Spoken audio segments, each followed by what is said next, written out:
일부에서는 우리 정부에서 중국 방문 계획을 입국 금지시킬 것이다 이런 이야기가 나오는데 아직 확인된 바는 없는 이것 역시 아직까지는 가짜 뉴스입니다. 네, 가짜. 최고의 허리케인 라디오.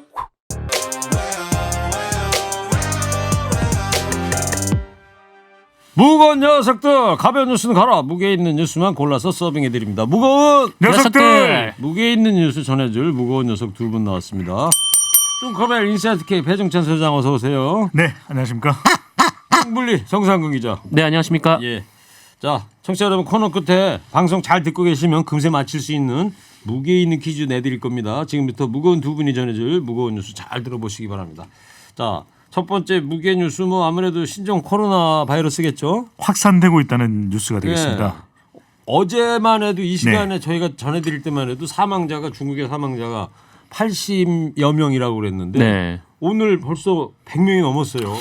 시시각각 늘어나고 있으니까 어떤 기준으로 수치를 알려드려야 될지는 모르겠습니다. 그런데 예. 지금 제가 가지고 있는 정보로는 이미 100명은 훌쩍 넘었을 거예요. 예. 그다음에 106명이까지 지금 나왔는데. 네, 근데 정확한 수치가 아닐 겁니다. 왜냐하면 계속 변하고 있기 때문에 그러겠죠. 늘어나고 있습니다. 하여튼 하루 사이에 20명, 30명씩 사망자가. 그런데 이 숫자의 늘어나는 속도가 매일매일 더 늘어나고 더 빨라지고 있다는 예. 것이고요. 이른바 급속도로 확산 이런 표현을 쓰고 있습니다. 그래서 이건 너무 우리가 과장되게 말씀을 드려서는 안 되는데 중국의 수치입니다. 확진자가 이미 한 5천여 명에 육박했다는 건데 예. 이것도 이미 이 시간 현재 어떻게 됐을지는 모를 그러니까 일이겠습니다. 말이에요. 그 넓은 대륙에서 지금 네. 벌어지고 있는 일이라. 근데 우리가 걱정해야 될 게 이 신종 코로나 바이러스가 네. 잠복기 있잖아요. 네네. 잠복기. 이 잠복기에도 이 전염이 될 수 있다 이런 얘기가. 그 일반적인 이 코로나 바이러스 종류가 잠복기에는 원래 전염이 되지 않는 걸로 알려져 있었거든요. 그러니까요. 그래서 이게 사실 가장 위험한 곳이 비행기 안이랍니다. 이 비행기 안에서는 비행기 안에. 사람들이 손을 잘 닦지는 않고 또 이제 워낙 지근 거리에 있어서 가장 위험한데 네. 근데 이게 잠복기에 있는 사람들이기 때문에 이 비행기 안에서는 뭐 크게 걱정이 없다라고 판단했었는데 근데 문제는 이제 중국 당국에서 이런 증상이 나타나기 전, 그러니까 뭐 발열이나 기침 같은 이런 증상이 나오기 전에도 잠복기에도 전염을 일으킬 수 있다라고 발표를 한 겁니다. 그래서 이렇게 되면은 전염 속도도 엄청나게 빨라질 수가 있고 네. 또 언제 어떻게 감염이 됐는지 추적도 불가능한 좀 그런 좀 위험한 상황이 도래를 할 수가 있는데 그런데 우리 측 전문가들, 그러니까 우리나라에 있는 뭐 의학 쪽 전문가들은 중국의 이런 발표가 좀 사실이라고 보기 어렵다라고 해석을 하고 있습니다. 왜냐하면은 이 바이러스가 잠복기에 전염이 되는 사례가 없는 데다가 만약에 그렇다면은 이게 세계적으로 굉장히 놀라운 사실이 발견이 되는 건데 그런데 아직 중국이 이런 발표를 하면서 좀 이렇다 할 근거를 제시를 하지 않았기 때문에 아직 뭐 중국 측의 발표를 있는 그대로 이제 신뢰하기는 어렵다 네. 이렇게 보고 있습니다. 아직까지는 뭐 의학적이고 과학적이고 결론 난 게 아니니까. 네. 근데 제가 아까 어디 기사를 보니까 중국 내에서 열차 안에서 네네. 집단 감염이 돼서 확진자가 생겼다 이런 기사는 제가 보긴 봤어요. 하여튼 의학적인 뭐 결론이 어떻게 도출될지는 이건 더 지켜보는 걸로 하고. 근데 말씀하신 대로 기사가 계속 쏟아지고 있는 데다가 그러니까 어떤 기사를 근거로 한 소식인지 모르겠지만 지금 일종의 가짜 뉴스도 계속 나오고 있거든요. 가짜 뉴스. 이게 계속 국민들에게는 공포심을 심어줄 수도 있는 것이고 예. 심지어는 확인되지 않은 동영상인데 픽픽 쓰러지는 동영상 속에 사람 모습을 보면서 저도 그거 봤어요. 신종 코로나 바이러스 때문이다. 짤 영상으로 네. 올린 거. 네네. 근데 이렇게 쓰러지는 장면. 이렇게 되면 국민들은 엄청난 공포심을 가질 수밖에 없는 것이 우리 국민은 또 메르스 또 그 이전에는 우리나라에서는 방역이 제대로 이루어지지만 사스 이런 공포감이 있거든요. 예. 근데 이게 무분별하게 확산될 수 있을 뿐만 아니라 그래서 지금 정부에서는 무분별한 관련 내용이 양산되는 부분에 대해서는 엄격하게 제재를 가하겠다. 예. 방송통신심의위원회에서 이야기를 했고요. 그래요. 뭐 그런 내용으로는 실제 관련되는 동영상인지도 모르는 동영상이 유포되거나 예. 또는 뭐 어느 지역에서 감염자나 사망자가 나왔다 확인되지 않은 보도. 그러니까 뭐 또는 인천에서 코로나 바이러스 감염으로 사망자가 나왔다. 이거 다 가짜거든요. 네. 확진자가 어디를 다녔다라는 것도 질병관리본부에서 발표하지 않은 내용으로 그 사람이 어디에 갔대 어떤 역에 갔대. 네. 그러면 그 역을 그 지하철역을 다녀온 사람들은 나 큰일 난 거 아니야 이렇게 그렇죠. 되는 것이거든요. 막연한 공포심을 네. 체질할 수 있는 거고요. 네. 국내의 상황은 어때요 지금? 우리는 지금 4명 정도 확진자가 지금 발표가 된 상태죠. 네 번째 확진자가 96명을 접촉한 것으로 질병관리본부에서는 발표가 됐고요.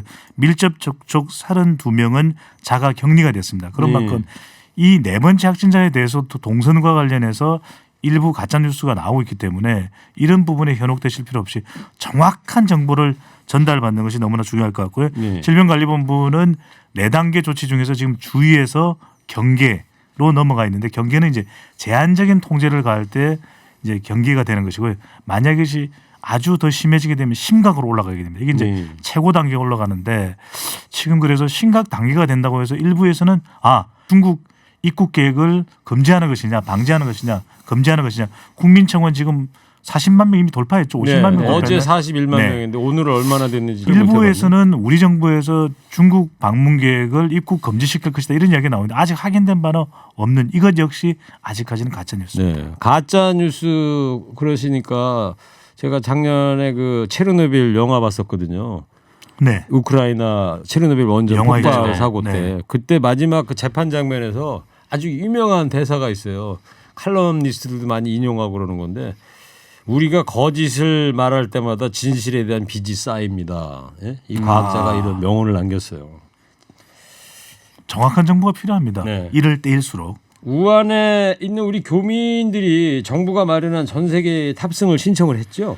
네, 어젯밤 11시 55분까지 신청을 받았는데 현재 신청자가 693명으로 나왔습니다. 693분. 네, 그 우한에 체류하고 있는 것으로 알려진 사람보다 더 많은 수가 그러네요. 신청을 했는데 이 중에는 제가- 이제 제가 알고 있는 상식은 우한에 우리 교민 1,000명이 거주하고 그중에 500명이 탈출했다 이미. 네네. 근데 500이 더 된다는 거네요. 693이면. 그렇습니다. 뭐 이 중에는 이제 한 살도 안 된 영아도 있다라고 하는데 일단 우리 측에서 아마 공식 발표는 나지 않았지만 아마 잠시 후에 3시부터 예. 이 정세균 국무총리 주재로 그 장관회의를 열어서 전세기 투입에 대한 최종 결정을 내릴 예정입니다. 네. 그래서 뭐 지금 아마 그 정해진 부분은 탑승 대상을 우리 국민으로 제한할 것으로 보이는데 이 우리 국민의 가족이라도 혹은 뭐 배우자나 뭐 아니면 자녀가 이제 중국 국적이라도 이 중국 국적자는 좀 탑승을 할 수 없는 좀 그런 상황이 될 것 같고요. 네. 일단 뭐 시점은 일단 그 주 우한 총영사관 홈페이지 보면은 원래는 한 29일 30일이라고 돼 있다가 지금은 좀 미정이라고 돼 있는데 예. 아직 이 부분에서는 이 중국과 협의가 안 끝난 것으로 알려지고 이게 있습니다. 중요한 이유는 이제 이게 그 잠복기가 지금 14일이죠. 예. 최대 2주 얘기 잠복기. 잠복기. 네. 14일. 이게 아주 중요한데 중요한 겁니까? 우리가 왜 골든 타임이 있는 거죠. 네. 골든 타임이 있기 때문에 빨리 격리 조치를 취해야 되고 또 전세기를 보내는 것 자체가 중요한 것이 일단은 중국 국경 우한으로 들어갑니다. 자, 그러면 승객을 이게 빡빡하게 태울 수가 없습니다. 왜냐하면 그 승객들 사이에서도 이게 옮겨갈 수가 있거든요. 네. 그런 만큼 이게 같은 열 내에서도 좀 띄엄띄엄 앉힐 수밖에 없기 때문에 693명이라도 전세기를 여러 대 보내야 됩니다. 그래야 되겠네요. 이것 자체가 문제가 될 한 수 있고 2대 이상 가야 가야 되겠네요. 됩니다. 그다음에 500여 명일 때 2대 이야기가 나왔거든요. 예. 그다음에 국내 격리를 어디에 할 거냐 단체로. 세 번째는 비행기 승무원 그다음에 이 안전은 어떻게 할 거냐. 네. 실제 중국에서는 각막으로도 감염이 돼서 의사가 사망한 사고가 있었기 때문에 네. 이 자체를 어떻게 할 건지 고려되는데 이것도 약간 지금 논란이 되고 있습니다. 아까 허리케인 데스크에서도 소개를 해드렸는데 중국 당국에서 이제 전세기가 각국에서 도착을 하면 네. 발열 조사를 해서 네. 고온인 사람은 탑승을 못 시킨다는 안 시킨다는 거 아니에요? 그냥 우한에 현지 격리 조치 시킨다는 그렇습니다. 거고. 네. 그래서 이제 거기에서 통과된 분들만 교민들이 이제 전세기를 타고 국내 입국을 하면 그렇죠. 어딘가 한 장소에서 최소한 잠복기 14일 정도는 격리 조치가 돼야 된다 된다는 이렇게 이야기가 봐야 나오고 되겠. 있습니다. 그러니까 네. 요 사항을 아마 이따 3시에 정세균 국무총리 그 발표할 때 이런 구체적인 일들이 좀 나올 것 그럼 같고. 비행기까지도 방역이 돼야 되는 거죠. 그렇죠. 비행기까지도. 네. 네.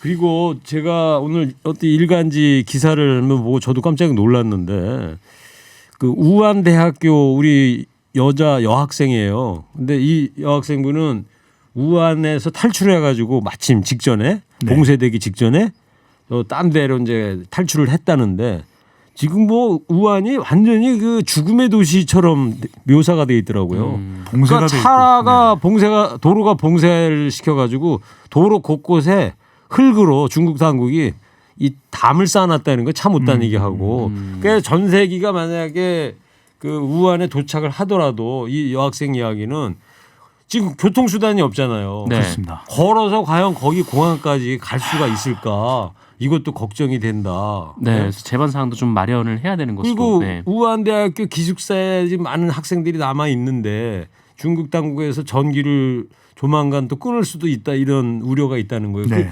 그 기숙사가 전기 난방으로 되는 데인데 전기 끊어지면 이 추위에 예? 큰일 났다. 뭐 여러 가지 그 기사 읽어보고 저도 이 보통 심각한 게 아니구나. 이런 그래서 생각이 들었어요. 교민 보호를 위해서 우리가 중국과 굉장히 긴밀하게 협력을 해야 될 것 같고요. 또 예.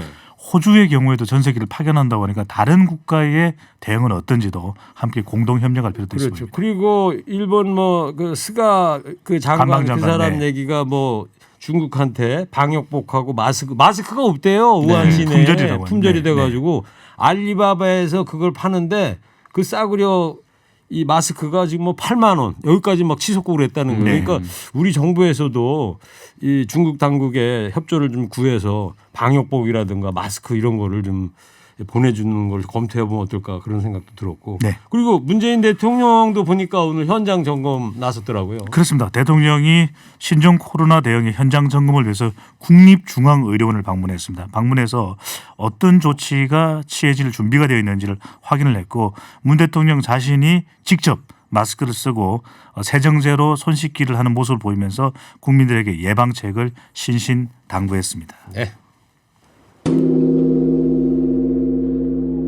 두 번째 무게 뉴스 정상근 기자 뭐죠? 네, 그 민주당 원종건 논란 소식입니다. 오늘 뭐 포털에 실검 1위 계속 하고 있더라고요. 네네. 그 민주당 영입인재 2호였잖아요. 네네. 데이트 폭력 의혹이래요. 네, 의혹이 어제 오후에 한 온라인 커뮤니티에 올라왔는데 이 과거 원종건 씨와 교제했다라고 주장하는 한 여성이 그 데이트 폭력을 당했다라고 주장을 하면서 100% 사실이고 또 일말에 거짓된 내용이 없다라고 주장을 했습니다. 그러면서 이 원종건 씨가 그 여자친구였던 자신을 이 지속적으로 성 놀이개에 취급을 해왔고 이 여성 혐오와 가스라이팅, 그러니까 타인의 심리와 상황을 교묘하게 이용해서 이 정서적 학대를 가하는 것을 가스라이팅이라고 하는데 가스. 네, 가스라이팅. 네. 네. 어쨌든 이런 것을 이제 가했다. 라이팅이라는 거는 불을 켠다 할 때 라이팅 그거예요? 네, 가스 그런 알고 라이팅. 있습니다. 네. 그러면서 뭐 강제로 성관계를 했다라는 증거라면서 이 멍이 든 하반신 사진 4장을 증거로 공개를 했고요. 예. 또 그 종건이라는 이름의 상대와 이 주고받은 카카오톡 대화를 캡처한 이미지도 첨부를 했습니다. 네. 그러면서 또 원종건 씨가 성관계 동영상 촬영을 수차례 요구했다 뭐 이런 폭로도 했는데 그러면서 뭐 진심으로 사과를 받고 싶었는데 미안하다고 하지 않았다라고 주장을 했습니다. 네. 그 원종건 씨가 기자회견 갖고 뭐 입장 밝혔죠? 밝혔습니다. 핵심은 이건데 본인은 알려진 내용과는 다르다. 본인이 그렇게까지 행동하지는 않은 것인데 뭐 실체를 밝힐 수도 있지만 그것은 차차하기로 하고 당장 당에 부담을 주기 때문에 본인은 불출마를 하겠다라고 이야기를 했는데 좀 글쎄 이제 이게 사실관계는 조금 더 밝혀질 필요는 있겠죠. 피해자의 입장에서 이제 이야기가 나온 것이기 때문에 그런데 조금 아쉬운 점은 원종건 씨도 그렇고 지금 인재 영입을 뭐 계속해서 하고 있는데 좀 검증은 충분히 된 것인지 네. 이 부분은 우리가 한 번 더 따져볼 필요는 있겠습니다. 네. 민주당은 논란이 된 사람들은 이제 공천을 뭐 안 하겠죠? 네, 뭐 지금 논란이 된 사람들 중에 이 문희상 국회의장의 아들은 문석균 일단 씨, 네, 아들, 문석균 씨는 출마하지 의정부. 않는 걸로 예. 정리가 됐고 이 다른 사람들 중에서는 이 김의겸 전 청와대 대변인 그리고 정봉주 전 의원이 뭐 언론 사이에서 논란이다라고 보도가 되고 있는데 네. 일단 이인영 원내대표가 그 어제 이 두 사람 공천 문제에 대해서 국민 눈높이와 상식에 맞는 판단을 할 것이다라고 얘기를 했습니다. 그래서 아마 공천을 하지 않을 것이다라는 얘기가 좀 많이 흘러나오고 있는데요. 네. 두 사람은 각각 이 전북 군산 그리고 서울 강서갑 출마를 선언하면서 뭐 여러 가지 좀 논란이 있었는데 어쨌든 뭐 민주당에서는 좀 부담을 느끼고 있는 뭐 그런 상황인 것 같습니다. 컷오프 공천 배제 그죠? 네네. 그러니까 공천 후보에 아예 넣지를 않겠다 그게 이런 컷오프입니다. 얘기예요. 네. 컷오프. 컷오프입니다. 오늘 그래도 또 14호 영입은 있었어요. 네. 민주당에서 똥커벨은 철인 28호인데 네? 네, 28호인데 집중하세요. 네. 아직 14명이 더 남았는데 14호가 영입이 됐군요. 언제까지 기다려야 되죠? 더불어민주당은 4.15 총선을 앞두고 14번째 영입 인사. 네. 지금 원종건 씨가 상당히 부담이 되긴 했는데 바로 발표를 했습니다. 스타트업 청년 창업가 조동인 미텔 슈탄트 대표를 영입했습니다. 예. 스타트업 네, 청년 창업가입니다.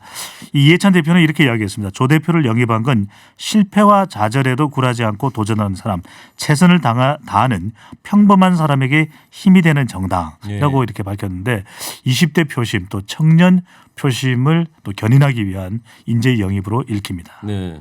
28번째 인재가 스카우트 될 가능성이 있다 이런 얘기 하신 거죠? 아니 그게 아니라 한 청취자분께서 저에게 배소장 뚱크벨 철인 28호 같아요라고 이야기를 했어요. 아, 그 얘기예요? 저는 28호입니다. 근데 지금은 28호가 아니고 더 늘어나가지고 50호가 됐습니다. 허리 사이즈. 네. 네. 그걸 자랑이에요? 네. 살 좀 빼세요. 알겠습니다. 저는 허리케인 라디오 앵커 DJ 최일구고요. 인사이트 K 배종찬 소장, 시사 전문 정상근 기자와 함께하고 있습니다. 마지막 무게 뉴스 뭐예요? 갈라지는 보수. 네. 네. 바른미래당 갈라진다. 이야기입니다. 네. 안철수 전 의원하고 손학규 대표가 이제 어제 만났고 네. 만나는 장면 자체는 훈훈했습니다. 반갑구만, 반가워요. 이 정도 수준 아니었는데. 만나면 좋은 친구. 친구 해야 되는데 TBS에서 TBS 허리케인 이렇게 됐는데. MBC하고 자매 결연 맺어서 아, 네, 그렇군요. 네. 손학규 대표가 안 전 대표에게 꽃다발도 건네면서 환영합니다. 이렇게 네. 이야기를 했지만 분위기는 급냉했습니다. 싸했어요? 갑분싸? 네, 갑분싸가 됐는데 비공개 회담에서 물러나세요. 물러나세요. 네. 이렇게 이야기를 함으로써 두 사람 사이는 급냉됐습니다. 네. 그러니까 안철수 전 대표가 이제 네, 손학규 손학규 대표에게 대표한테 철수하세요. 철수하세요 그랬는데 예. 그 결과를 이따가 얘기한다는 거 아니에요? 네, 3시에? 기자회견 나오는데 비대위 대표를 내가 맡겠다. 네. 손 대표께서는 물러나 주십시오라고 이야기했습니다. 예. 비대. 예.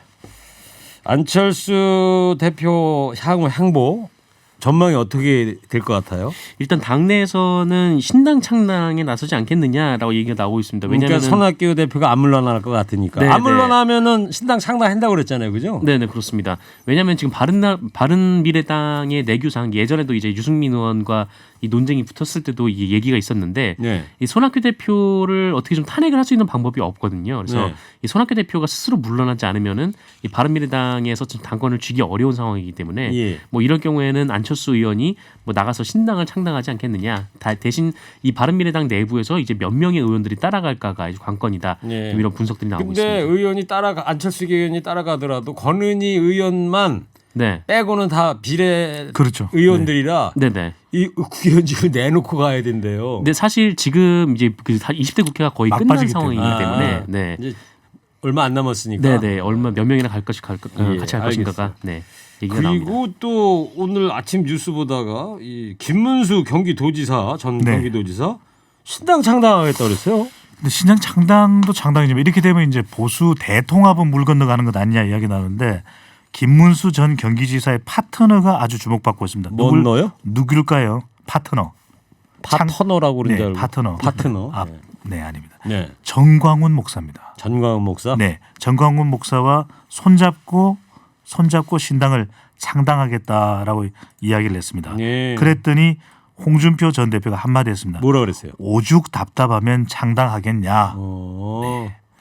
그래요? 네, 보수 그래서 대통합은 점점 멀어져 가는 것처럼 보이기도 합니다. 알겠습니다. 우리도 허리케인 데스크 네. 허리케인 라디오 창당을 안 할 거지만 만약에 한다면 당명을 허리케인 당으로 해야 되는데 그 죽이면은 허당이 되겠네. 허당. 그 파괴력은 네. 허당급이라고 봐야 네. 되겠죠. 알겠습니다. 자, 이제 방송만 잘 듣고 계셨으면 금세 맞힐 수 있는 무게 있는 퀴즈 내드립니다. 정부가 전세기를 마련해서 우한에 있는 우리 국민 690여 명 귀국시킬 예정입니다. 귀국한 이후에는 국가가 지정한 장소에서 이 기간 동안 네. 격리 생활을 하고 난 뒤에나 이동할 수 있습니다. 코로나 바이러스의 잠복기가 평균 이 기간으로 알려져 있죠. 이 기간이 며칠일까요? 똥커벨 힌트 주세요. 정상 기자, 네. 2 곱하기 7은 아 그걸 또 제가 얘기하면 힌트예요. 네. 정답이에요. 저는 예. 2주라고 하려 했더니 네. 다 아실 거예요. 예. 여기까지 오늘 무게 있는 뉴스들 무거운 녀석들이 전해드렸습니다. 인사이트K 배종찬 소장, 시사전문 정상근 기자였습니다. 두 분 감사합니다. 그렇습니다. 무거운 녀석들. 일부 행기의 이야기를 더 듣고 싶다면